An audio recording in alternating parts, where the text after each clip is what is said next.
ad allentarsi la tensione tra governo e Biennale sulla scelta di confermare l'invito alla Russia per la prossima esposizione d'arte di Venezia. Il ministro Giuli, arte scelta da paese non libero.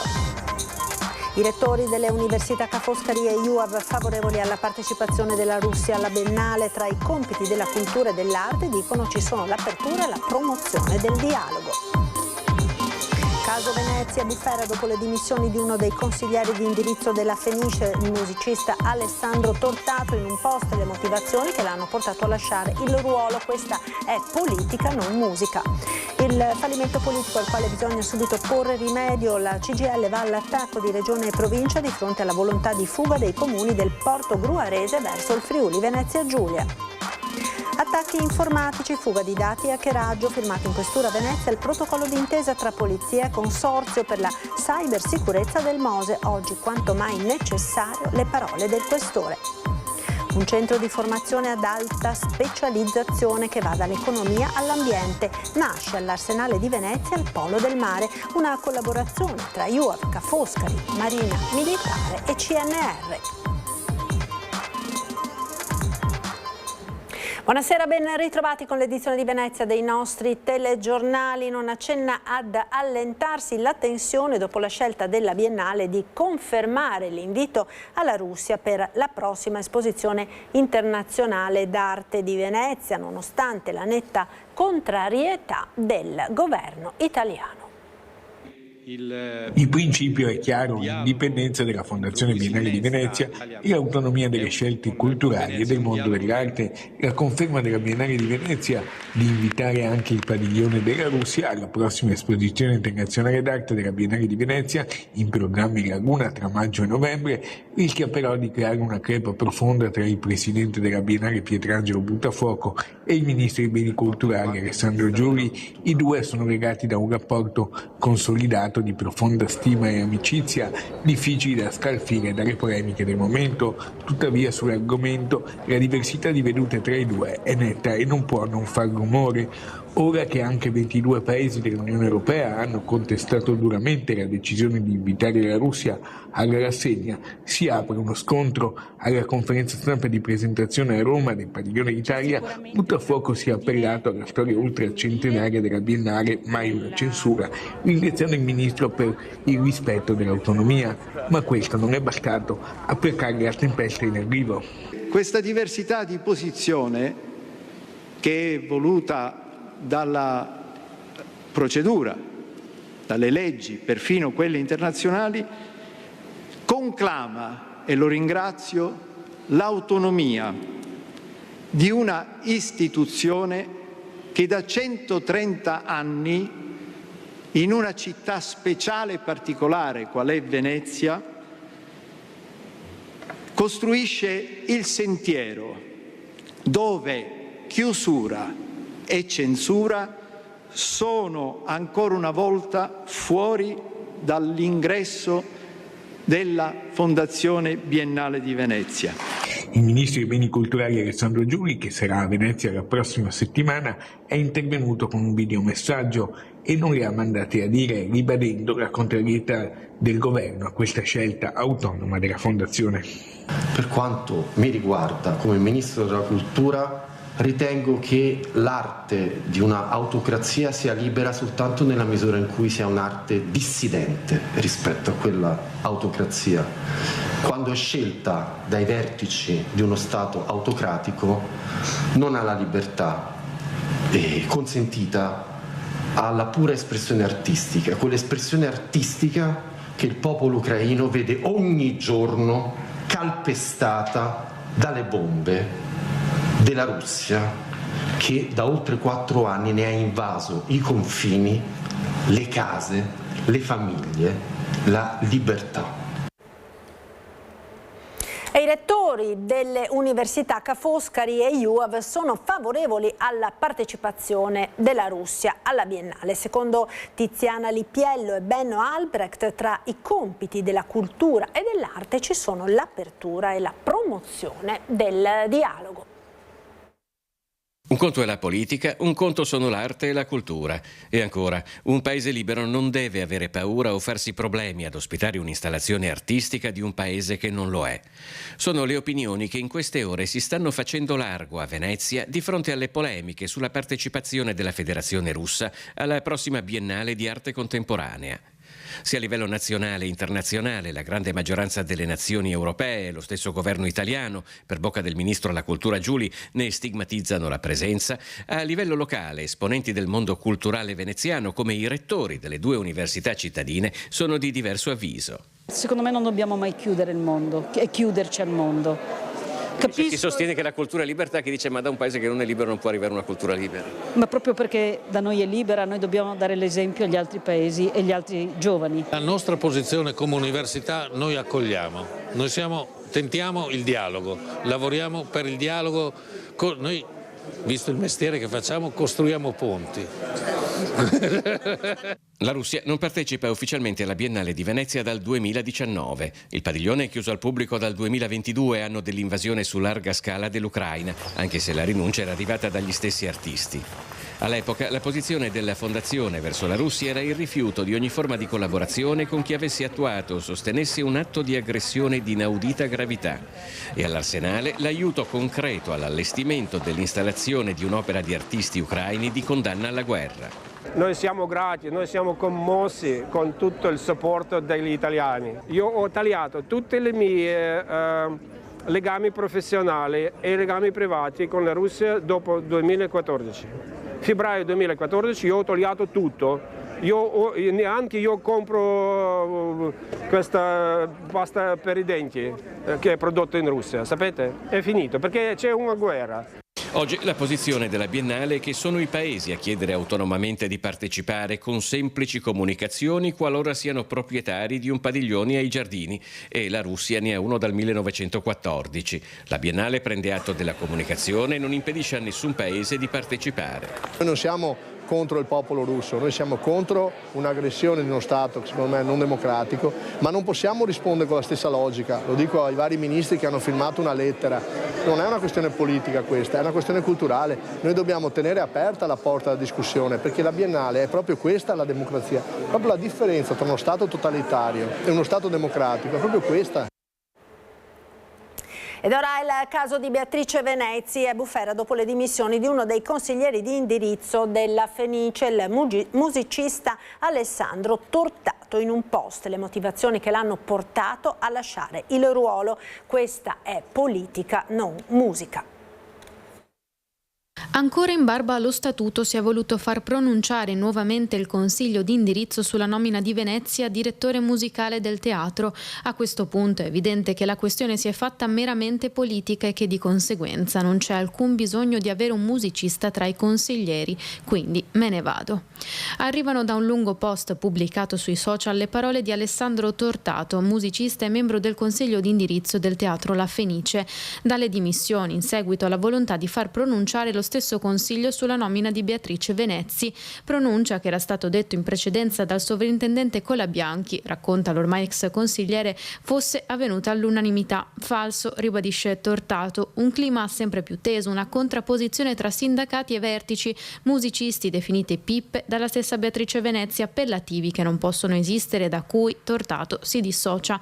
Inopportuno, dice, abbracciare una persona che ha fatto queste dichiarazioni. Da un lato dunque la politica, le volontà dei vertici, dall'altro le maestranze che altro non vogliono, dicono che continuare a essere dirette da un maestro o una maestra che con loro abbia fatto un percorso, che tutti gli strumenti si accordino al meglio per suonare sì, tutti insieme, cosa che in questi mesi non è mai avvenuta. E così Alessandro Tortato, date le motivazioni, lascia il Consiglio della Fenice in uno dei momenti, definisce lui stesso, più difficili che il teatro ha vissuto nella sua lunga e gloriosa storia. Ma è così è la vita, viva la Fenice, viva Venezia. Fuga dai comuni del porto gruarese verso il Friuli Venezia Giulia, la CGIL all'attacco di regione e provincia. I comuni del Veneziano che vogliono passare al Friuli Venezia Giulia rappresentano un fatto politico enorme che secondo la CGIL certifica il fallimento delle politiche regionali e l'abbandono di un intero territorio. Per il sindacato, se in una nazione che ha un governo di centrodestra, in una regione amministrata da decenni dal centrodestra, nella città metropolitana di Venezia da 11 anni a guida del centrodestra, i sindaci di centrodestra del Portogruarese vogliono andarsene, allora ci si trova di fronte ad un fallimento politico. La scelta di alcuni comuni del Veneto orientale di aprire un confronto con il Friuli non deve essere letta come folklore, è un problema serio. Comuni che vogliono andarsene dalla provincia di Venezia lo fanno, stanno discutendo di questo perché non riescono a garantire uno sviluppo di qualità, un lavoro di qualità, servizi adeguati ai propri cittadini. Il calo di personale, la continuità nel garantire alcune prestazioni sono fortemente messe in crisi. La funzione pubblica della CGIL fa parlare i numeri. In 15 anni il calo del 5% dei dipendenti risulta drammatico, soprattutto nei piccoli comuni, dove anche la differenza di poche unità è fondamentale. Secondo il segretario generale Daniele Giordano, la Regione Veneto non può continuare a far finta di nulla e dovrebbe ammettere che questi segnali rappresentano un giudizio netto e inequivocabile sul fallimento delle sue politiche e un fallimento anche della città metropolitana, di fatto cancellata nel suo ruolo strategico e ridotta a un contenitore vuoto. Serve un tavolo istituzionale che affronti quello che i comuni pongono, che discuta di come se ne può uscire, di come possono esserci percorsi virtuosi di aggregazione, di fusione, di sinergia per garantire cosa? Servizi comunali adeguati e per garantire uno sviluppo del territorio che metta al centro davvero i cittadini, la qualità del lavoro e la qualità del benessere delle persone. Avrebbe tormentato per mesi il suo ex professore con minacce e messaggi sui social, spinto da rancore per una bocciatura risalente ai tempi della scuola superiore. Per questo i carabinieri di Favaro Veneto hanno arrestato un 26enne accusato di atti persecutori. Per lui è scattato il divieto di avvicinamento ai luoghi frequentati dalla vittima. Si sta valutando anche l'applicazione del braccialetto elettronico in alternativa al divieto di dimora nella provincia di Venezia. Secondo quanto ricostruito dagli investigatori, il giovane, già condannato nel 2023 dalla stessa persona, avrebbe ripreso da gennaio a minacciare e molestare l'uomo attraverso ripetuti messaggi inviati tramite chat nei social. È morta dopo 2 anni di lotta contro una grave malattia, aveva solo 34 anni. Jenny Cantone, una grande passione per la danza. La mamma vuole andare fino in fondo e capire se i medici che l'hanno avuta in cura hanno fatto tutto il possibile per salvarla. Si svolgeranno venerdì prossimo alle 15:30 nella chiesa di Camponogara, il paese dove viveva con la mamma, i funerali di Jenny Cantone. 34 anni, questa giovane donna solare che amava ballare, amava la danza, si è spenta martedì dopo 2 anni di lotta contro una grave malattia ginecologica. Ragazza immagine nei locali del Veneziano e del Padovano, Jenny Cantone lavorava come operaia in una verniciatura di Campodarsego. Ha imparato a ballare prima ancora che a camminare, ci racconta al telefono mamma Adriana, con la voce emozionata dal dolore, ma la gratitudine per quanti in queste ore le sono stati vicini, con visite e telefonate, per ricordare Jenny, una donna a cui volevano bene e per dirle che saranno presenti al funerale venerdì. Sentimenti di stima che non leniscono il dolore immenso di una mamma che non riesce a darsi pace perché ha dei dubbi sulle cure prestate alla figlia, tanto che la donna ha deciso di sottoporre tutta la documentazione sanitaria all'analisi di un esperto per capire se per Jenny Cantone è stato fatto tutto il possibile. Era seguita da un medico di Padova, un esperto, ci dice al telefono, i dubbi restano. Nel frattempo la signora Adriana e con lei tutta la famiglia vivono giorni di grande sofferenza in attesa dell'ultimo saluto a Jenny. È un'ultima ora appena giunta in redazione, c'è stato un incidente a Piazzale Roma, all'uscita da Piazzale Roma all'altezza della Questura di Venezia, coinvolto un bus ed un'auto, al momento non risultano persone ferite. E parliamo ora di attacchi informatici, fuga di dati ed hackeraggio, firmato il protocollo d'intesa tra Polizia e Consorzio per la cybersicurezza del Mose di Venezia. Dobbiamo fare il possibile sotto ogni profilo per supportare, tutelare, difendere questa infrastruttura. Cyberattacchi e hackeraggi, rischio di fuga di dati o paralisi dell'infrastruttura. Sarà implementata la sicurezza del MOSE grazie al protocollo d'intesa tra la Polizia di Stato e il Consorzio Venezia Nuova MOSE per la prevenzione e il contrasto di crimini informatici sui sistemi critici dipendenti dallo stesso consorzio. Il protocollo ci consente di fare un intervento molto incisivo dal punto di vista della prevenzione, che è fondamentale. Garantiamo l'intervento nel caso di necessità, forniamo tutti gli elementi necessari per prevenire gli attacchi informatici, ma dall'altra parte è importante anche che la protocollata ci fornisca tutti gli elementi anche quando c'è un tentativo di attacco. Quello sulla cybersicurezza del MOSE, il 36esimo protocollo firmato in Veneto, consentirà alla Polizia Postale, ovvero al Centro Operativo per la Sicurezza Cibernetica della Regione, di monitorare costantemente i movimenti e le criticità riscontrate, così da aumentare i dati raccolti ed estrapolarne tutti gli elementi che serviranno a evitare nuovi attacchi o tentativi di attacco informatico ai sistemi. Uno degli ultimi tasselli per preparare l'opera da consegnare allo Stato, visto che l'opera è conclusa e sta funzionando, e nell'arco di quest'anno faremo la consegna all'autorità per la laguna. Della criticità della situazione a Venezia in relazione all'acqua alta ed è per questo che il MOSE viene considerato tra le infrastrutture critiche. Critiche per la crisi, le criticità che possono determinarsi in caso di un attacco. Cassa ed espansione sulle grave di Ciano del Montello. La mozione presentata ieri in Regione da Sonia Brescacin torna ad accendere il dibattito e divide ancora una volta i comuni a monte e a valle del Piave. La mozione per la creazione di un tavolo tecnico straordinario per la rivalutazione della sicurezza idraulica del Piave, presentata in Regione dalla consigliera ex Lega, ora gruppo misto, Sonia Brescacin, piomba sui comuni del Basso Piave come l'ennesimo rinvio di una decisione attesa da decenni, proprio nel momento nel quale il progetto sembrava poter vedere un'accelerata. La questione è quella controversa delle casse di espansione del Piave sulle grave di Ciano, al centro di una lunga querelle politica e giudiziaria. Qui riviviamo periodicamente la medesima situazione. Faccio presente che da Fossalta di Piave 90 fino alla Foce siamo in 100.000 che viviamo aggrappati alle rive di questo fiume, che è meraviglioso ma anche molto pericoloso. L'abbiamo visto più volte riempire completamente gli argini. Dove siamo adesso, quando il Piave è pieno, c'è l'acqua arriva fin sotto il Ponte della Vittoria, è arrivata nel 2019, la paura è grande. La Regione ha investito già più di 10 milioni di euro per rafforzare gli argini sulla riva sinistra, al lato di San Donà, e adesso c'è un investimento ancora maggiore, quasi di 15, per il rafforzamento dell'argine sul lato destro, lato Musile.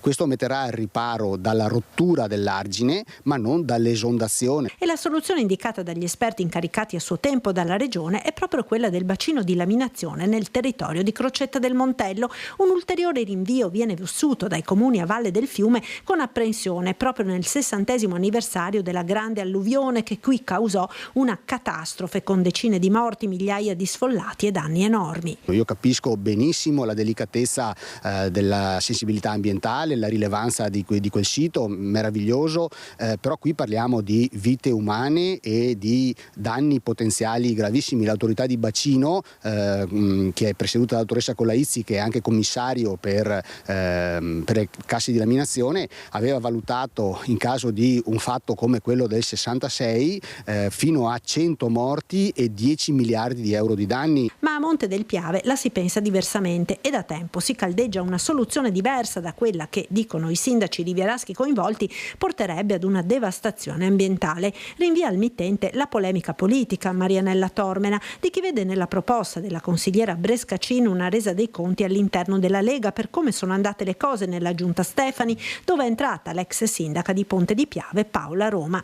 Tormena cerca di smorzare i toni, invita a fare sinergia tra i territori e lancia un appello al presidente Stefani. Tanto lo inviterei qui, perché per noi sarebbe un piacere immenso, e dall'altra parte capisco che ha delle grosse sfide da affrontare. Noi siamo probabilmente un problema piccolino, però il fiume è grande, attraversa tutta la regione per gran parte, quindi In fondo credo che se porta, come mi sembra stia portando avanti le cose, con calma e con disponibilità verso i territori, non può sbagliare, quindi va bene che cerchi di ascoltare e di farsi un'idea di qual è la realtà.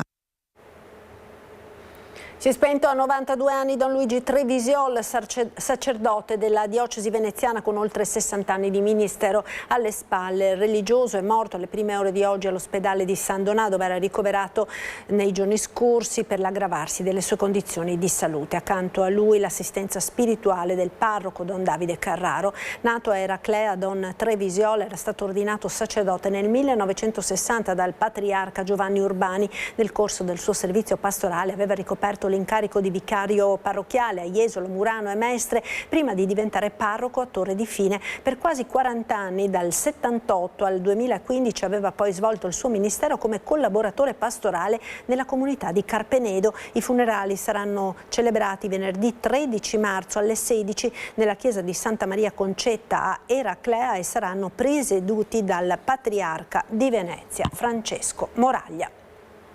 Un centro di formazione ad alta specializzazione in grado di spaziare dall'ambiente all'economia alla sicurezza, con sempre il mare al centro.